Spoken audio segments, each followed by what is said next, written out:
anak-anak. Bagaimana kabar kalian? Semoga selalu sehat dan tetap semangat. Mari kita ikuti Biut di Paroki Lawang.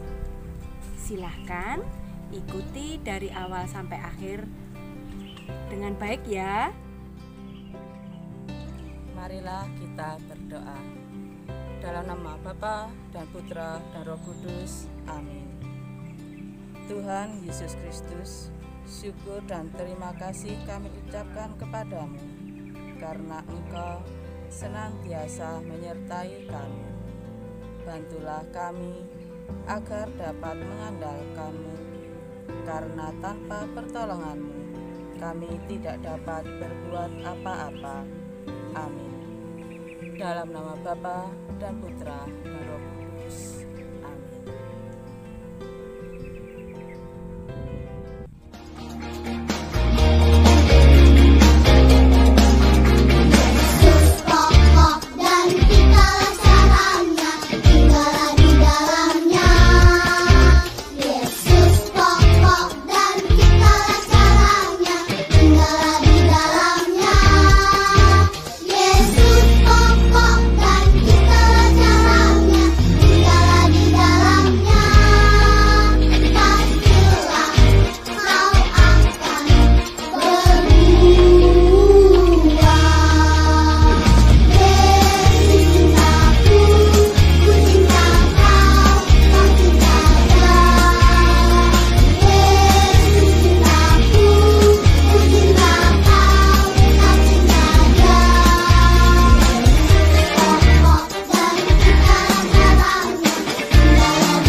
Bacaan Injil hari ini diambil dari kitab Yohanes bab 15 ayat 1 sampai 8. Akulah pokok anggur yang benar dan Bapakulah pengusahanya. Setiap ranting padaku yang tidak berbuah dipotongnya, dan setiap ranting yang berbuah dibersihkannya supaya ia lebih banyak buahnya. Kamu memang sudah bersih karena firman yang telah kukatakan kepadamu. Tinggallah di dalam aku dan aku di dalam kamu. Sama seperti ranting tidak dapat berbuah dari dirinya sendiri, kalau ia tidak tinggal pada pokok anggur, demikian juga kamu tidak berbuah, jikalau kamu tidak tinggal di dalam aku. Akulah pokok anggur dan kamulah ranting-ranting. Barang siapa tinggal di dalam aku dan aku di dalam dia, ia berbuah banyak, sebab di luar aku, kamu tidak dapat berbuat apa-apa. Barang siapa tidak tinggal di dalam aku, ia dibuang keluar seperti ranting dan menjadi kering. Kemudian dikumpulkan orang dan dicampakkan ke dalam api, lalu dibakar.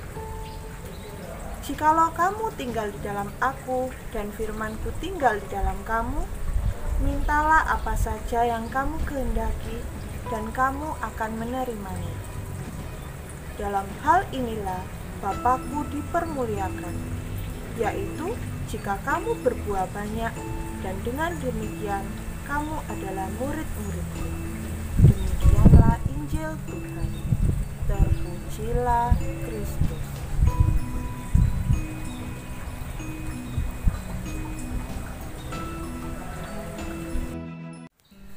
Halo, selamat pagi anak-anak sekalian yang terkasih. Bagaimana kabar kalian hari ini? Baik-baik saja semuanya, sehat-sehat semuanya.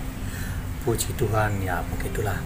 Kita berharap semuanya sehat, Papa Mama, Bapak Ibu, kakak adik sehat semua ya. Baik, tadi anak-anak kan sudah mendengar sabda Tuhan tentang apa? Iya, Yesus bersabda, akulah pokok anggur ya. Nah, mari kita lihat anggur itu seperti apa sih. Nah, ini di sini barusan menanam anak-anak ini anggur ini belum lama, maka ini satu-satunya anggur yang ada di SDK. Nah, mari kita kenali dulu ya. Nah, yang dimana makan pokok anggur itu yang mana sih? Ini pokok anggur ini pokok anggur. Kemudian ini cabangnya. Nah, ini mulai tumbuh ranting kecil. Nah, ini juga ini cabang. Kemudian ini keluar ranting-ranting. Nah, nanti buahnya itu akan tumbuhnya di ranting ini, ya. Nah, begitu. Nah, karena buah anggur ini yang seperti ini belum berbuah, maka secara detail mungkin tidak bisa kita berikan contoh. Nah, hal yang lain yang berkaitan dengan buah yang hampir sama dengan cerita anggur ini apa kira-kira? Coba mari kita lihat, ada satu pohon yang buahnya luar biasa. Mari kita lihat bersama. Kita lihat, namanya pohon arbei. Ayo ikuti Pak Eko. Nah, anak-anak, lihat, inilah namanya pohon arbei. Coba lihat, buahnya merah buahnya. Tapi yang buahnya yang merah-merah ini atau yang kuning-kuning masih masam kalau dimakan. Tapi kalau seandainya menghitam seperti ini, nah ini sudah hampir matang ini. Kalau menghitam justru malah matang, rasanya manis-manis, masam sedikit, nikmat sekali. Tapi ini masih perlu waktu untuk bisa kita nikmati. Nah, coba lihat buah-buah arbei ini tumbuh di ranting kan. Nah, ini ranting. Nah, rantingnya menempel pada cabang. Nah, cabang turun akhirnya menempel pada pokok pohon arbei. Lah, pokoknya yang mana? Coba ini kamu lihat. Pokoknya ini pokoknya. Nah, ini yang besar ini pokoknya namanya. Pokok ya. Pokok pohon arbei. Nah, ini pokok kemudian menurunkan cabang, bercabang. Setelah bercabang kemudian akan muncul ranting-ranting dari cabang itu. Nah, jadi ketika ranting ini melekat pada cabang, kemudian melekat pada pokok anggur, pada pokok pohon arbei, maka bisa berbuah dengan catatan asalkan ranting ini sehat. Kalau tidak sehat, tidak akan menumbuhkan seperti ini. Contohnya yang bagaimana sih yang tidak sehat itu? Coba lihat ini. Coba lihat, inilah yang kira-kira ranting yang tidak sehat.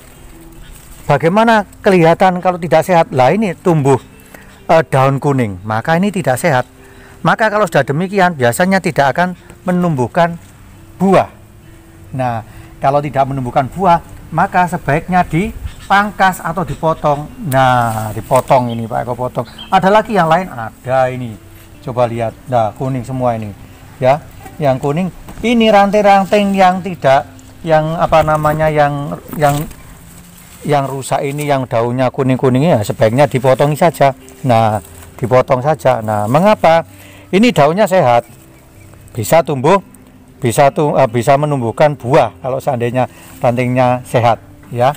Nah, biasanya yang tidak dipakai ini ya sudah dibuang ke tempat sampah, kemudian dibakar juga bisa. Nah, itu ya. Jadi gambarannya pohon anggur, karena pohon anggurnya yang ada tadi itu masih belum berbuah, masih kecil, dan yang ada ini adalah pohon arbei. Gambarannya sama. Jadi setiap pohon buah di mana ranting-rantingnya yang menumbuhkan buah itu melekat pada pokok pohon arbei dalam hal ini, maka pasti nanti akan menumbuhkan buah yang nikmat sekali. Nah, mengapa kok bisa menumbuhkan buah? Karena saluran nutrisi dari pokok pohon arbei ini sampai ke ranting ini lancar. Kalau tidak lancar, dampaknya entah itu mungkin karena penyakit atau apa, dampaknya seperti ini. Ini, nah, daun yang kuning-kuning ini, daun-daun yang kuning ini menandakan bahwa rantingnya tidak sehat, maka tidak akan bisa berbuah. Nah, yang tidak berbuah lebih baik dipotong agar nutrisinya bisa mengalir kepada mengalir ke ranting-ranting yang sehat sehingga bisa menumbuhkan buah yang lebat seperti ini. Coba lihat, ini lebat. Nah, luar biasa kan? Wah, tinggal menunggu menghitam, ambil. Wah, nikmat sekali. Vitamin C-nya sangat tinggi sekali. Bisa untuk mengobati sariawan, bisa untuk menambah daya tahan tubuh dan sebagainya. Nah, demikian anak-anak, maka pembelajarannya adalah kalau seandainya ranting yang melekat pada cabang dan cabang itu melekat pada pokok suatu pohon, pasti akan menumbuhkan buah dengan catatan rantingnya sehat. Kalau tidak sehat, maka lebih baik dipotong, dibuang, agar nutrisi yang diperlukan bisa mengalir ke cabang-cabang dan ranting-ranting yang bisa berbuah. Demikian juga dengan kita manusia. Kalau kita melekat pada pokok, nah pokok dalam hal ini Yesus menggambarkan diri sebagai pokok anggur. Kita melekatkan diri pada pokok itu, pasti niscaya kita akan berbuah. Nah, bagaimana cara melekatkan diri pada pokok itu?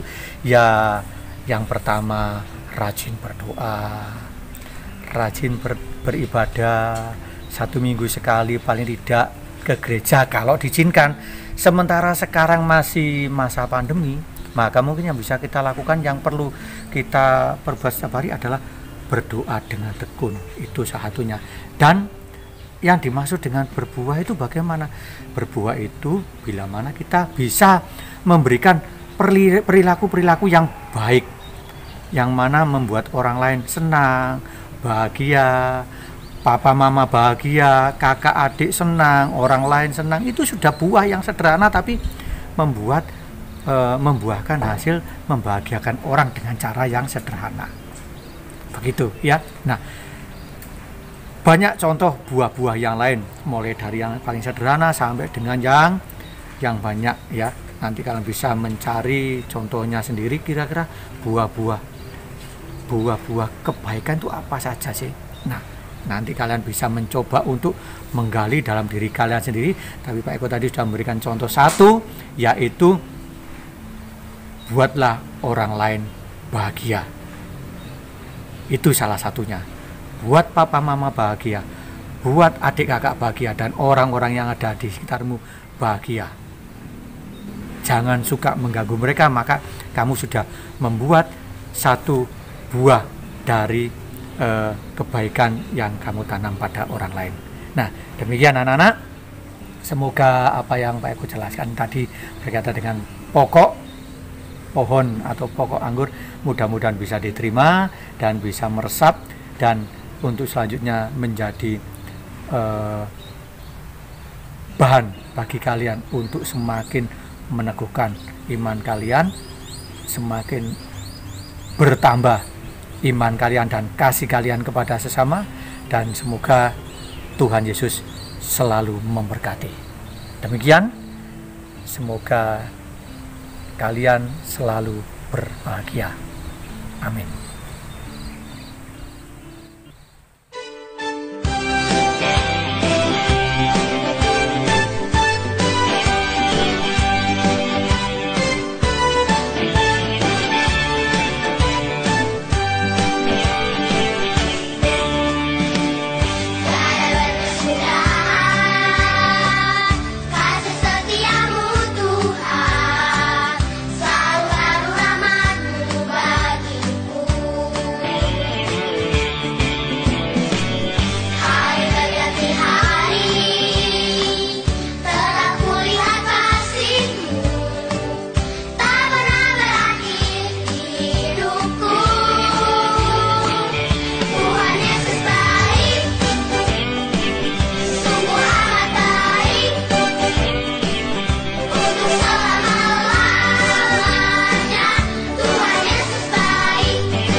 Kegiatan Bina Iman hari ini, kita berdoa dulu kepada Tuhan. Dalam nama Bapa dan Putra dan Roh Kudus. Amin. Allah Bapa yang Maha Baik, terima kasih atas penyertaan yang Engkau berikan kepada kami anak-anak-Mu. Terima kasih pula atas kegembiraan yang boleh kami terima pada kegiatan Bina Iman Anak pada hari ini.